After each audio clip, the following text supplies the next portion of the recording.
For years, you have fought the good fight for New Yorkers, and now it's our time to fight for you. There is something special in this room tonight.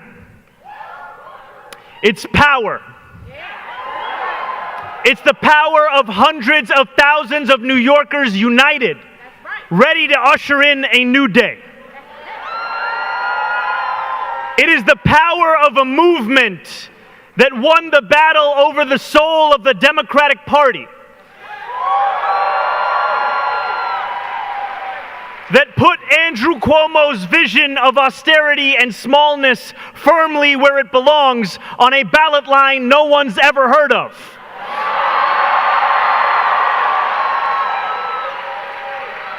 It is power larger than any single person, working together for a New York where dignity is delivered to all. And it is the power of a campaign that for the second time in 5 months stands on the precipice of victory.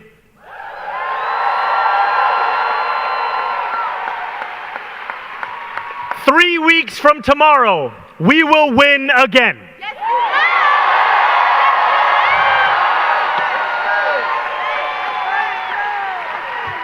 That is only possible because of you.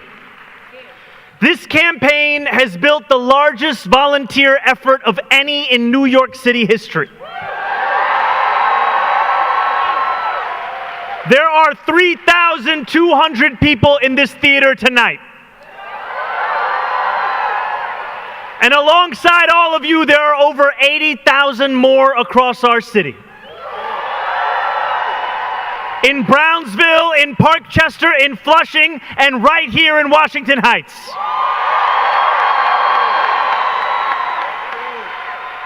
New Yorkers who have knocked doors, phone banked, and registered voters, day after day, week after week, month after month. You have worked this hard for one simple reason: to fundamentally reimagine what is possible in New York City.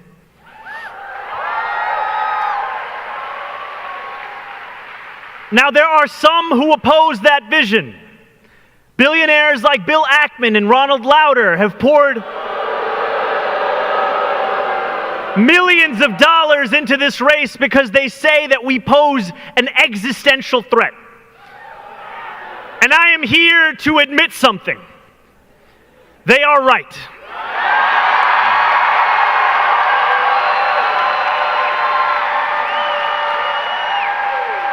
We are an existential threat to billionaires who think their money can buy our democracy. We are an existential threat to a broken status quo that buries the voices of working people beneath corporations. And we are an existential threat to a New York where a hard day's work isn't enough to earn you a good night's rest. And we are absolutely an existential threat to disgraced politicians like Andrew Cuomo, who diminish public trust, harass women, and are unabashed in their desperation to collaborate with Donald Trump and his donors. Let me be clear. This is not a moment for capitulation. We are in a period of political darkness. Donald Trump and his ICE agents are snatching our immigrant neighbors from our city in broad daylight, right before our eyes. His authoritarian administration is waging a scorched earth campaign of retribution against any who dared oppose them, against the courts that dare hold them accountable, and against our trans and queer neighbors for simply daring to be themselves.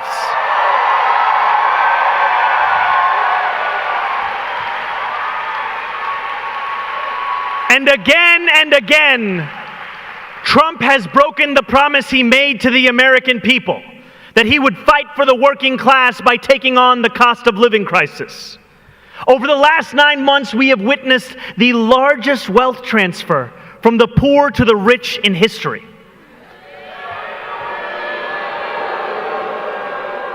Trump is like Andrew Cuomo, beholden to billionaires and oligarchs. And like Cuomo, he has bent to their will. The desolation left in his wake has been staggering. Tens of millions of Americans, including millions right here in New York, will lose their Medicaid, their Medicare, their SNAP benefits. Because of Trump's corruption, children will go to sleep hungry. The sick will die. Any way you measure it, our lives have gotten worse. I think of the pastor I sat with just a few weeks ago in East Flatbush. He told me how in September, a young woman from his congregation approached him after church. She told him she was facing a deportation order. He knew her well, and he knew the work she did with young people with disabilities in this city. She told him she couldn't afford an attorney and had no one else. She asked if he would go with her to 26 Federal Plaza. He said yes. Sitting in the courtroom, the judge told her to be ready to leave in the clothes she was wearing. He asked her if she had said goodbye to her family. She began to cry. And then, in what felt like a miracle, the judge changed his mind. He decided he would put her TPS order before the deportation order. For a minute, it seemed as if the danger had passed. But the pastor knew that ICE stood outside. They did not care about a court order because they do not care about the rule of law. He turned to a few court watchers in the room and asked them to go outside first. He asked another man to hold the elevator. He picked up the young woman under her arms, opened the doors, rushed her past ICE agents, into the elevator and down into a waiting car before speeding off back to Brooklyn.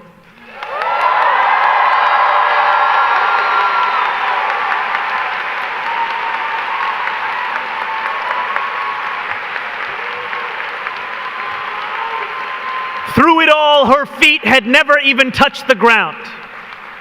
He told me that it felt like the Underground Railroad. And still he knew she was anything but safe.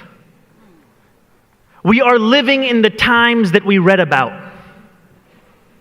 I know that for many of us, when we look back at moments in history that rhyme with today, where tyranny loomed and the state imposed violence with sinister glee, we ask ourselves what we would have done. We need not wonder. That time is now. And I am proud to look out onto this crowd at New Yorkers who, amidst this despair, have continued to believe in a world better than this. With every block walked, every petition signature earned, you have refused to normalize a politics of cruelty, of greed, of exploitation. You have asserted your power. We see that power when nurses and teachers and bus drivers, the hardworking men and women of organized labor, finish their shifts and go straight to a canvas launch. We see it when the same New Yorkers who walk to work dedicate their weekends to fighting for fast and free buses for strangers they will never meet.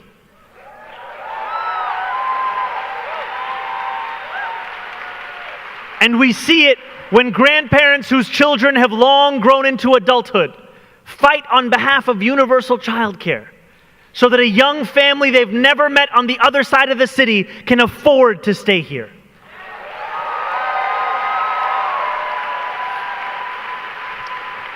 With this much darkness, it takes courage to light a new path. As Thomas Sankara once said, Fundamental change only comes from the courage to turn your back on the old formulas, the courage to invent the future. Together, that is exactly what we have done. For too long, we have been told to be satisfied with abstractions and strongly worded letters, to be content with a politics built atop the flimsy foundation of only that which we are against, without ever declaring what we are actually for. To accept leaders who would sell us out to the highest bidder. That is not what this movement is, nor will it ever be. We know what we are for, and we will not cower. A movement by the people and for the people answers only to the people. So, with 22 days until the polls close, let us say what we believe loudly and clearly for the world to know. We believe in the wealthiest city, in the wealthiest nation, in the history of the world, that working people deserve a dignified life.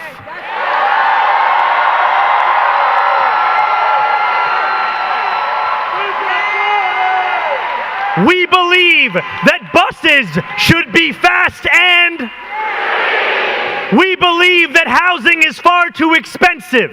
We're going to build hundreds of thousands of affordable homes, take on bad landlords, and freeze the... And we believe that daycare shouldn't cost as much as a year's tuition at City College. That's why we're going to deliver universal... These are not just slogans. These are commitments. We say them not simply to inspire, but because it is what we will deliver. We believe in schools that receive the investments they need, infrastructure made resilient to the growing effects of the climate crisis, and a budget that fully funds our parks and libraries.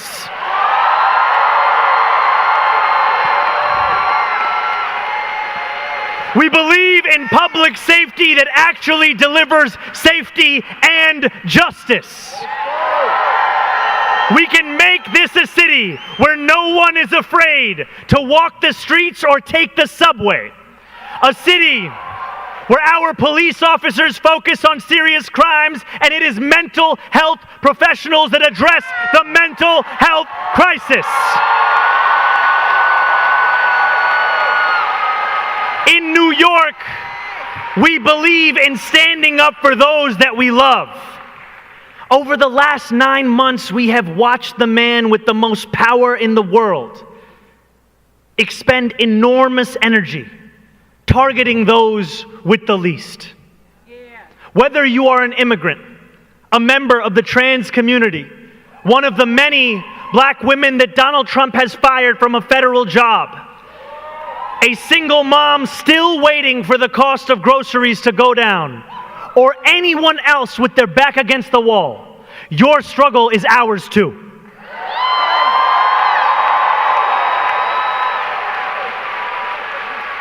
Make no mistake, ours is a movement where we know exactly who and what we are fighting for.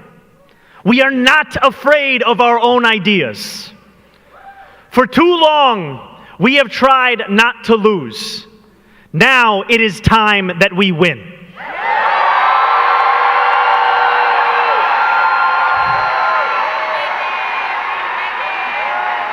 And I know that since we won on June 24th, there have been some who have questioned whether that we aspire towards is possible. Whether the young people they speak of as the future could also be the present.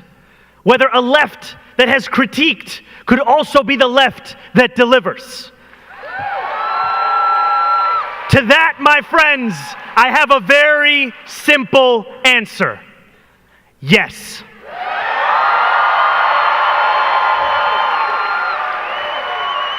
And to those who doubt, who cannot quite believe, who share our vision but fear allowing themselves to hope.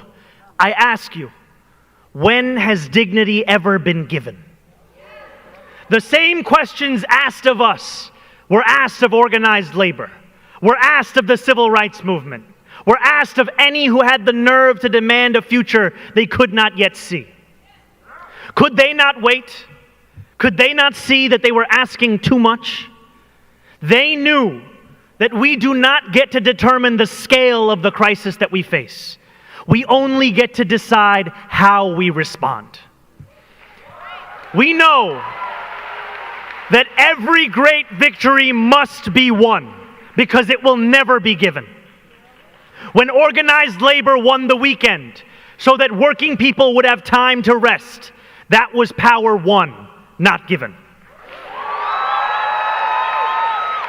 When those who came before us marched for voting rights and civil rights, they triumphed because they dared to dream, not because they were given permission by a political establishment content with the status quo. When millions of seniors were lifted from lives of poverty with Social Security, that's because Americans were sick of a bad deal and wanted a new one instead. And the New York we love was made by those who refused to settle for less. Great leaders like Fiorello LaGuardia taught us that aspiration is something to embrace, not something that we treat as a crime.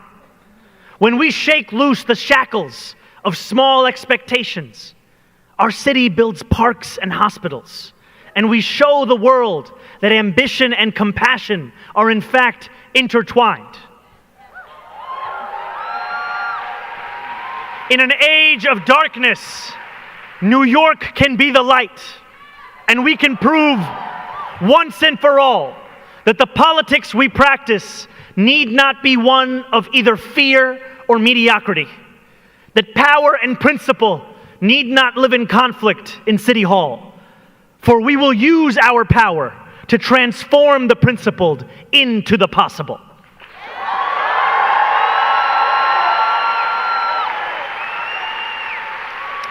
In 12 days, New Yorkers will begin to cast their ballots. We will vote for our next mayor, but more than that, we will make a very simple choice. A choice between democracy and oligarchy. A choice between a city you can afford or more of the same. A choice between a mayor who works for those straining to afford groceries or those straining to buy an election. A choice between the hope of a brighter future and a broken past. For years, in the words of Dr. King, we have been asked to wait for a more convenient season. We have been told that change is not yet quite possible, that it's not yet our turn, that it will come soon enough. We've been told to wait as our friends and neighbors have moved away, told to wait as our city has only grown harder to afford, told to wait as a good life has drifted out of reach. My friends, we are not afforded the luxury of waiting, because too often to wait is to trust those who delivered us to this point. We can demand a government that makes our lives better. We can tell billionaires that this city doesn't just belong to them. We can tell Donald Trump he cannot buy this election. And we can tell Andrew Cuomo that New York City is not for sale.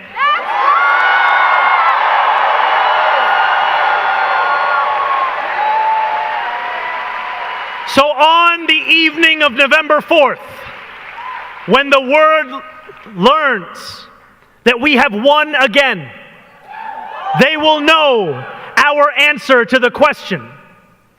We choose the future.